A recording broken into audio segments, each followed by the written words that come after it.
જય શ્રી કૃષ્ણ બાળકો, કેમ છો બધા? મજામાં તો છો ને? હું પણ મજામાં છું. તો ચાલો આજે આપણે સરસ મજાની વાર્તા સાંભળીએ. બાળકો, વાર્તાનું નામ છે 7 બળવાન પુત્રો. બહુ પ્રાચીન કાળમાં એક ખૂબ બળવાન માણસ હતો. તેને 7 દીકરા હતા. બધા જ દીકરા દેખાવે એના પિતા જેવા હતા, પણ એવા જોરાવર. એ પ્રદેશના રાજા પાસે એક જાદુઈ ઝાડ હતું. એણે તો ઢંઢેરો પીટાવ્યો હતો કે જે કોઈ એક ઝાટકે અને એક જ શ્વાસે આ ઝાડના 2 કટકા કરી નાખશે ને, એને હું મારું અડધું રાજ્ય આપીશ. તે માણસના કાને આ રાજાના પડકારની વાત આવી. એણે વિચાર્યું કે હું જ્યારે જંગલમાં દૂર દૂર જાઉં છું ત્યારે મોટા મોટા ઝાડ તો એક ઝાડકે પાડી નાખું છું. વળી આ રાજાનું ઝાડ કંઈ જંગલના ઝાડ કરતાં તો મોટું નહીં હોય. જો ભાગ્યની કૃપા હશે તો હું એ જાદુઈ ઝાડ એક ઝાડકે જમીનદોસ્ત કરી નાખીશ અને અડધા રાજ્યનો માલિક બનીશ. જો હું રાજા ન બનું તો કાંઈ નહીં, પણ હું જમીનદારની જેમ લહેરતી તો રહીશ.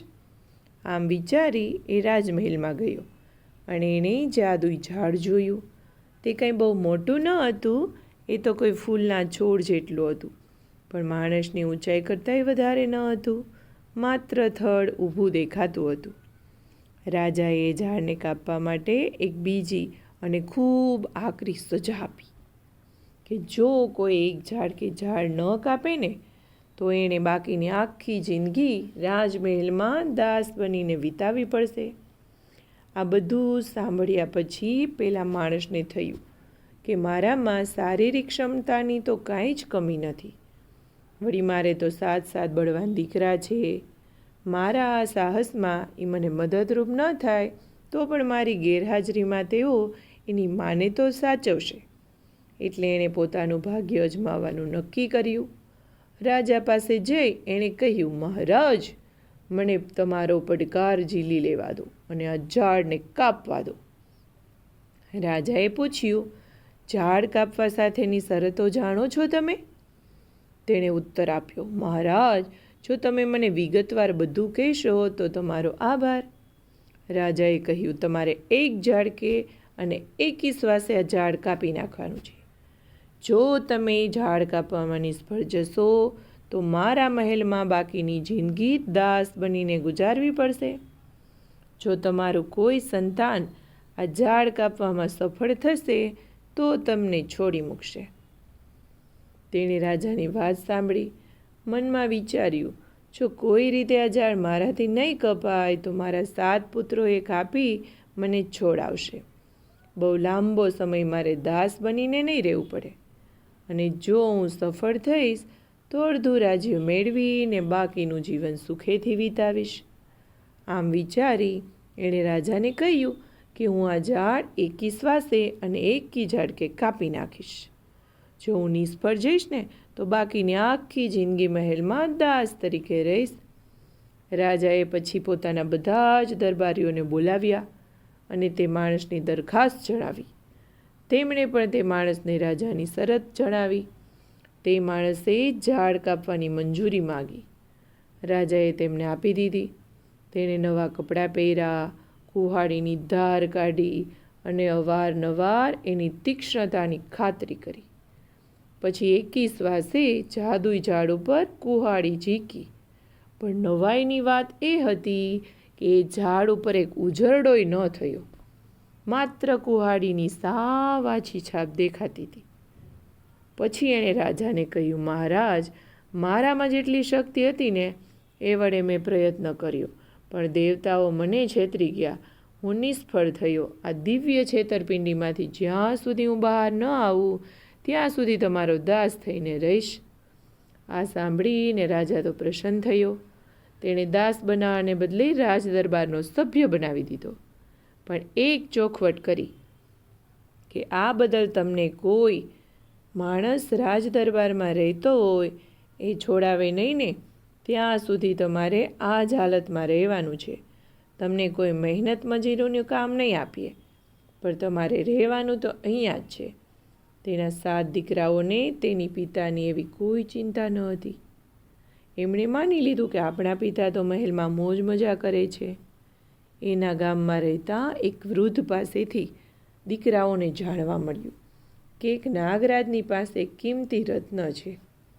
રાક્ષસોના રાજ્યમાં એક પર્વતની ગુફા છે, એની અંદર છે, અને એક ઝેરીલો સાપ એની રક્ષા કરે છે.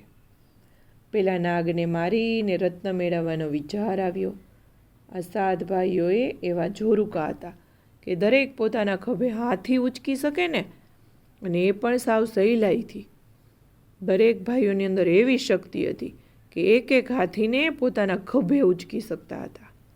વળી સાપ ગમે એટલો ઝેરી હોય તો પણ એની શક્તિની તુલનામાં તો કશી વિસાત નહીં. જો જરૂર પડે તો તેઓ પર્વતની ગુફાનો નાશ પણ કરી શકે. જો તેઓ નાગરાજનું રત્ન મેળવી લે તો તેઓ પૈસાદાર થઈ જાય અને પછી કાયમ માટે સુખ ચેનથી રહી શકે. એમણે તો નાગને મારી નાખી અને રત્ન લઈ આવવાનું નક્કી કર્યું. એની ગેરહાજરીમાં માને કષ્ટ ન પડે એટલા માટે 7 દિવસ ચાલે ને એટલા ચોખા, અનાજ, શાક, પાણી, બળતણ બધું ભેગું કરી અને 7 જણા નીકળી પડ્યા. જતાં જતાં રસ્તામાં એણે કઠિયારાઓ મળ્યા. એણે કઠિયારાઓને માર્યા અને એના લાકડા વેર વિખેર કરીને ભગાડી મૂક્યા. કઠિયારા બિચારા ચોધાર આંસુએ રડ્યા. એણે 7 ભાઈઓને શાપ આપ્યો કે તમારું આ કાર્ય સિદ્ધ નહીં થાય. આગળ જતાં એણે પાંદડા વીણનારા મળ્યા. એમણે વીણેલા પાંદડા ફંગોળી દીધા અને એમને માર્યા અને એને દૂર પગાડી મૂક્યા. તેમણે પણ આ 7 ભાઈઓને શાપ આપ્યા કે જાઓ, તમારા સાહસમાં ફતેહ નહીં મળે. આમાં 7 ભાઈઓએ રસ્તામાં જે મળ્યા ને એનું નુકસાન કર્યું. એમને માર્યો અને બદલામાં બધાએ એમને શાપ આપ્યો. તેના પ્રવાસ દરમિયાન ઘણા લોકોને દુઃખી કર્યા. એમ કરતાં કરતાં જ્યાં નાગરાજ રહેતા હતા તે ટેકરી ઉપર જઈને પહોંચ્યા. નાગરાજની ગુફામાં રસ્તે આવેલા એક મકાનમાં એક મોટો રાક્ષસ રહેતો હતો.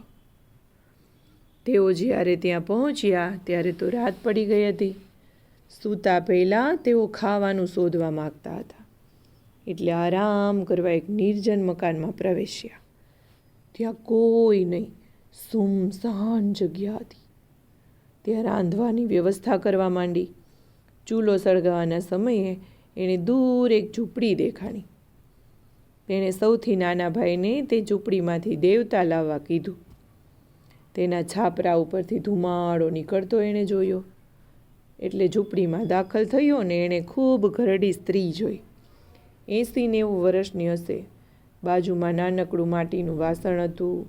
થોડા સૂકા ભૂસા વચ્ચે દેવતા સળગતો રાખ્યો હતો.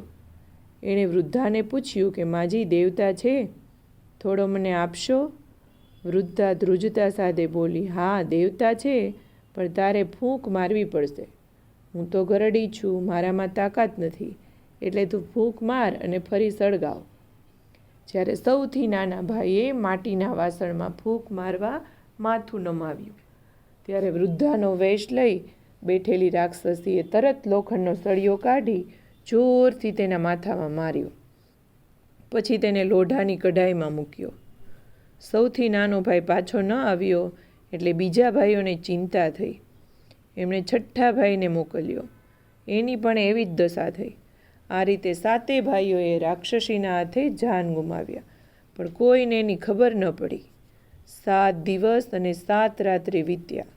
ઉપરા છાપરી મહિના વીત્યા, વર્ષો વીત્યા. 7 પુત્રો પાછા ન ફર્યા. નાગરાજનું રત્ન શોધવા જતાં એમણે પોતાના જાન ગુમાવ્યા. એ દરમિયાન તે ભાઈઓને પિતા રાજમહેલમાં લાંબો સમય રહ્યા. એટલે એમને જાદુઈ ઝાડનું રહસ્યની વાત જાણવા મળી. એકી શ્વાસે અને એકી ઝાટકે વૃક્ષ કાપી નાખવાનું રહસ્ય એમણે જાણી લીધું.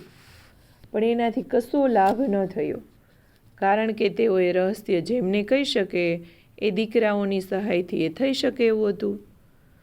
રાક્ષસીના હાથે 7 દીકરાઓનું મૃત્યુ થયું હતું, અને એ વાતની તેને તો જાણ હતી જ નહીં. એની પત્ની પણ દિવસો સુધી ભૂખી રહી હતી. કારણ કે તેના પુત્રોએ જે ચોખા, અનાજ, શાક, પાણી, બળતણ બધું ભરી આપ્યું હતું એ તો ક્યારનું ખલાસ થઈ ગયું. એક દિવસ તે દુઃખની મારી અશ્રુપાત કરતી હતી, ખૂબ રડતી હતી અને ઘર આંગણાનો કૂડો કચરો સાફ કરતી હતી.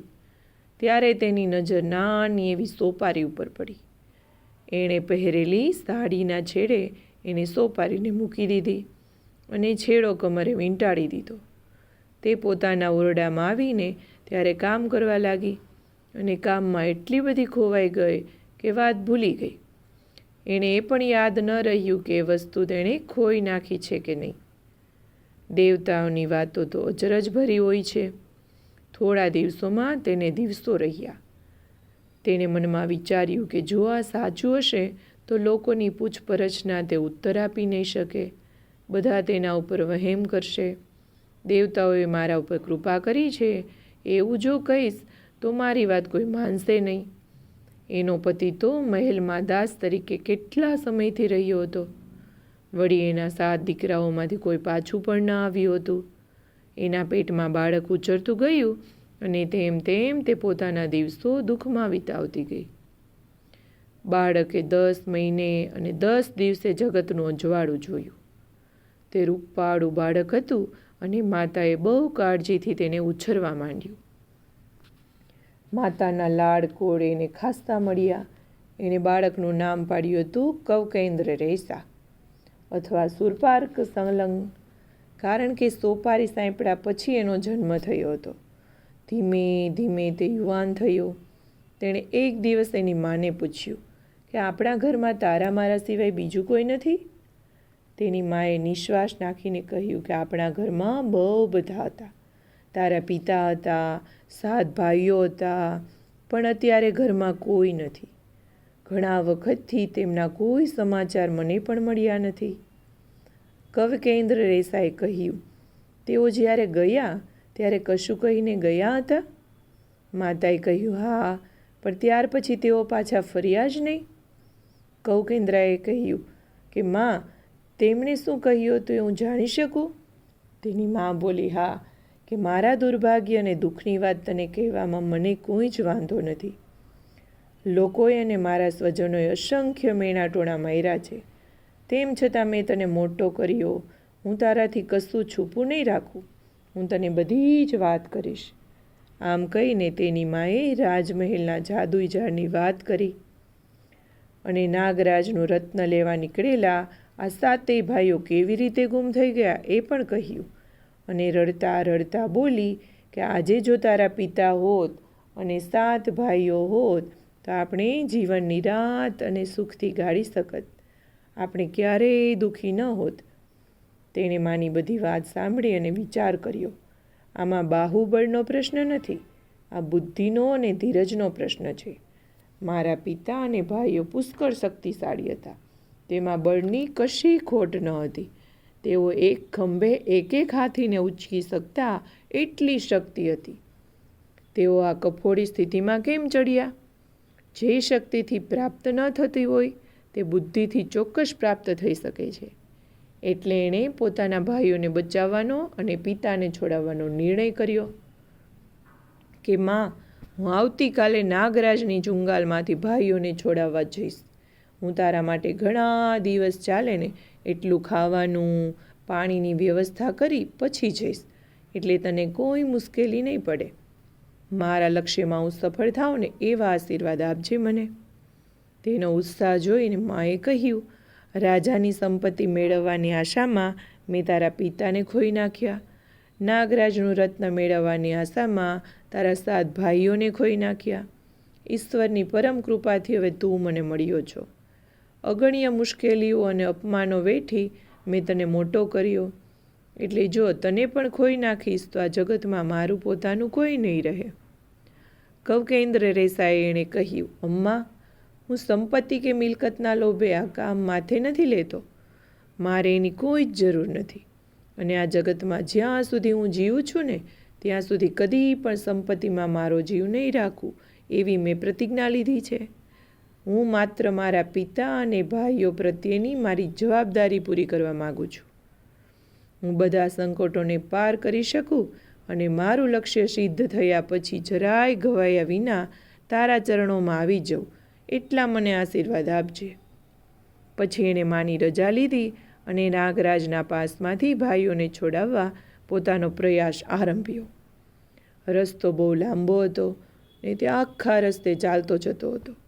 રસ્તાની બંને બાજુ ગાઢ જંગલની વચ્ચે ચંડોળ એક ડાળીથી બીજી ડાળીએ કૂદતા હતા, કૂજન કરતા હતા. એક ઝાડ પરથી બીજા ઝાડે વાંદરા કૂદતા હતા. પ્રકૃતિના આ દ્રશ્યો જોતાં જોતાં એણે કેટલાક પર્વતો, કેટલી ટેકરીઓ વટાવ્યા. હવે રસ્તામાં એણે કઠિયારા મળ્યા. એમના લાકડા ચારેક ઓર વિખરાયેલા હતા. એને ભેગા કરી દીધા અને ભારી બાંધી દીધી. કઠિયારાને ખૂબ આનંદ થયો. એમણે કહ્યું કે આ રીતે જેણે અમને મદદ કરી છે એનું જે કંઈ લક્ષ્ય હોય તે પાર પડશે અને તમારો વિજય થશે. આગળ જતાં એણે પાંદડા વીણનારા મળ્યા. એણે એમના વેર વિખેર પાંદડાનો ઢગલો કરી અને બાંધી દીધા. તે લોકો પણ એટલા ખુશ થયા. એમણે પણ એને આશીષ આપ્યા. આમ લાંબા રસ્તે બધા લોકોને મદદરૂપ થતો ગયો. કૌકેન્દ્ર રેસા રાક્ષસની નગરીમાં આવી ગયો. મોટા મોટા સુંદર મકાનો હતા, પણ તે નિર્જન નગરી હતી. એકે માણસ જોવા ન મળે. સુંદર મકાનો વટાવતો વટાવતો તે ગાઢ જંગલની વચ્ચે આવેલા નાગરાજના મોટા મહેલ આગળ આવી અને પહોંચી ગયો. મુખ્ય દ્વાર ગીચ ઝાડીઓથી ભરાઈ ગયું હતું અને અંધારા ભોંયરા જેવું તે દેખાતું હતું. ત્યારે રાત પડી ગઈ હતી ને, અને અંધારામાં કશું કરી શકાય એવું ન હતું. એટલે ક્યાંકથી ભોજન મળે તો ખાઈ કરીને સૂઈ જવાનો વિચાર કર્યો. પાસેના મકાનમાંથી ધુમાડો નીકળતો જોયો. એ મકાનમાં દાખલ થયો. એણે 80-90 વર્ષની એક વૃદ્ધાને જોઈ. એની બાજુમાં મૂકેલા વાસણમાં દેવતા હતો. કૌકેન્દ્ર રેસાને લાગ્યું કે હવે હું આ ડોસી સાથે ગપાટા મારતો આખી રાત અહીંયા ગાળી લઈશ. તે ડોસીએ પોતાની કરુણ કથા કહેવા માંડી કે આમ તો હું બહુ સુખી છું. મારું કહેવાય એવું કાંઈ આ દુનિયામાં છે નહીં, પણ એક જમાનામાં મારે ઘણા દીકરા હતા, દીકરીઓ હતી, પૌત્રો હતા. ત્યારે તો તારા દાદા પણ જીવતા હતા, પણ નસીબ કે આ બધાને રાક્ષસોએ મારી નાખ્યા અને હવે હું સાવ એકલી છું. એની બાજુમાં ગળાકું ભરેલો હુક્કો પડ્યો હતો. એની તરફ આંગળી ચીધી અને ડોસી બોલી, દીકરા મારે હુક્કો પીવો છે, પણ મારી કમર બહુ દુખે છે એટલે હું ઊભી તો થઈ નથી શકતી. તું એમાં થોડો દેવતા નાખી મને સળગાવી દે. ડોસીની વિનંતી સાંભળી કૌકેન્દ્ર રેસા દેવતા ભરેલા વાસણ પાસે ગયો. એણે જોયું કે દેવતા કોઈ રહસ્યમય હતો. તે લાકડાનો કે વાંસનો ન હતો, પણ સૂકો અને વહેર ત્યાં હતો. નાનકડી માટીની સગડીમાં તે સળગતો હતો. દેવતા લેવા માથું નમાવવું પડે અને ફૂંક મારવી પડે. વળી ડોસીની બાજુમાં તેણે લોખંડનો સળિયો જોઈ લીધો. તે ત્યાં શા માટે મૂક્યો છે ને તે સમજાયું નહીં. એણે પૂછ્યું કે દાદી, દેવતા તો છેક ઊંડે સળગે છે, હું લઉં કેવી રીતે? ડોશી બોલી, બહુ સહેલું છે, તું માથું નમાવ, 2-3 ફૂંક માર, પછી કેટલીક વખતથી તે સળગતો ન હોય તો સળગવા લાગશે. તારા આવતા પહેલાં જે ઓલવા આવ્યો હતો. આ બધી બાબત વિશે કૌકેન્દ્ર રેસા વિચાર કરવા લાગ્યો. આજુબાજુની વસ્તુ ઉપર નજર રાખી બહુ કાળજી રાખી એણે દેવતાને ફૂંકવા માથું નમાવ્યું. તરત ડોસીએ લોખંડનો સળિયો તેને મારવા ઉગામ્યો, પણ કૌકેન્દ્ર રેસાએ તો માથું નમાવી ફૂંક મારવાનો દેખાવ કરતો હતો. એણે સળિયો ઝોલી અને ડોશીના હાથમાં ઝૂંટવી લીધો. તે સળિયા વડે તેણે ડોશીને મારી મારીને અધમૂવી કરી નાખી. તે ડોશી તો ભયાનક રાક્ષસીમાં ફેરવાઈ ગઈ. મોટું શરીર, મોટા મોટા દાંત, લાંબા લાંબા વાળ અને ભયાનક બૂમો પાડી તેણે કહ્યું, તું મારી સાથે લડાઈ કરે છે? આ રાજ્યના લોકોને ખાઈને હું જીવી રહી છું. તું સાવ મગતરા જેવો મને પડકારવા આવ્યો છો? તારી કેવી હિંમત! સળિયો નીચે મૂક, નહીંતર તારો ઘડો લાડવો કરી નાખીશ. કૌકેન્દ્ર રેસાએ કહ્યું, હવે મને બધી સમજ પડી ગઈ છે. પણ આ કૌકેન્દ્ર રેસા કોઈ રાક્ષસથી કે દૈત્યથી બીતો ન હતો. હવે મરી જવા માટે તૈયાર થઈ જા. મારા કાને વાત આવી છે કે તે ઘણા લોકોને મારી નાખ્યા છે, ઘણાને બંદી બનાવ્યા છે, તેમને બહુ રીબાવ્યા છે. એટલે આજે હવે હું તને છોડવાનો નથી. હું તને મારી નાખીશ અને બધાને છોડાવીશ. આ સાંભળીને તે રાક્ષસી હાથમાં જે આવ્યું તે ફંગોળવા માંડ્યું. પણ એને તો ઊની આંચ ન આવી. પછી તેણે રાક્ષસીના માથા પર જોરથી ફટકો માર્યો એટલે તે જમીન પર પડી ગઈ. નાગરાજની ગુફા ક્યાં છે? તેનું રત્ન ક્યાં છે? મારા 7 ભાઈઓ ક્યાં છે? અને બીજા રાજકુમારોને મારીને ક્યાં રાખ્યા છે? વેદનાથી ધ્રુજતી, મૃત્યુથી ડરી ગયેલી રાક્ષસી બોલી કે તે તારા ભાઈઓ બધા જ જીવે છે. તું જો નાગરાજને મારી નાખે તો તને એનું રત્ન મળશે. મહેલની અંદર એક લોખંડનો દરવાજો છે, તે ઉઘાડ અને ત્યાં તને તારા ભાઈઓ અને બીજા રાજકુમારો મળશે. આ લોખંડના સળિયા વડે તું નાગરાજને મારી નહીં શકે. મારા ઓરડાની ભીતે એક છરો છે. તું નાગરાજના પેટમાં એ છરો ઉલાવીશ અને એના પેટના આંતરડા બહાર કાઢી તેના ટુકડે ટુકડા એક ઝાટકે કરી નાખીશ ને તો જ તે મરશે. આમ કહીને રાક્ષસી રીબાતી મરણ પામી. એ દરમિયાન કૌકેન્દ્ર રેસાએ રાક્ષસીનો છરો મેળવો અને નાગરાજ સાથે લડવા તેના મહેલ તરફ ચાલતો થયો. મહેલના પ્રવેશ દ્વાર આગળ જ નાગરાજ મોઢું ખુલ્લું રાખી ઘસઘસાટ ઊંઘતો હતો. તેનું પેટ નાની ટેકરી જેવું હતું અને તેના નસકોરા તે ટેકરી પરના બુગદા જેવા હતા. કૌકેન્દ્ર રેસા ધીમે ધીમે નાગરાજના ખુલ્લા મોઢા પાસે પહોંચ્યો અને તેના મોઢામાં પ્રવેશી એક ઝાટકે પેટના આંતરડા કાપવા માંડ્યા.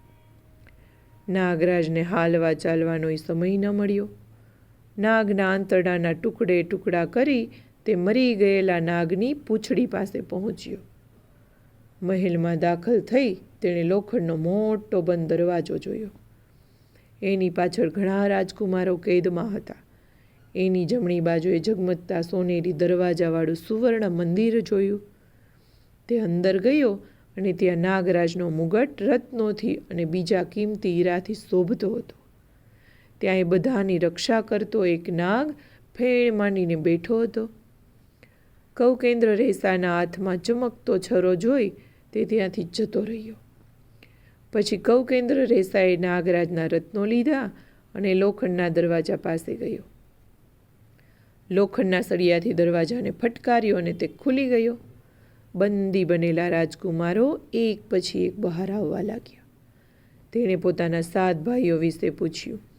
તેઓ પાછળ પાછળ આવે છે. બધા રાજકુમારોએ કેદમાંથી છોડાવવા બદલે તેનો આભાર માન્યો અને તે રાજકુમારો પોતપોતાના રાજ્યમાં જવા રવાના થયા.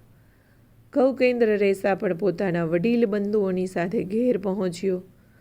પુત્રોને જોઈ અને એની મા તો રાજીની રેડ થઈ ગઈ. થોડા દિવસ પછી એણે માને કહ્યું કે માં, મેં તારા 7 દીકરાઓને છોડાવ્યા. હવે રાજમહેલમાંથી હું મારા પિતાને છોડાવી લાવું. તેની માએ કહ્યું, તે નાગરાજ પર વિજય મેળવ્યો પણ તું જાદુઈ ઝાડ કાપી નહીં શકે. ઘણા વીર પુરુષો નિષ્ફળ ગયા છે અને રાજાએ તે બધાને દાસ બનાવી દીધા. તું આ સાહસ ન કર. હું તને 2 હાથ જોડું છું.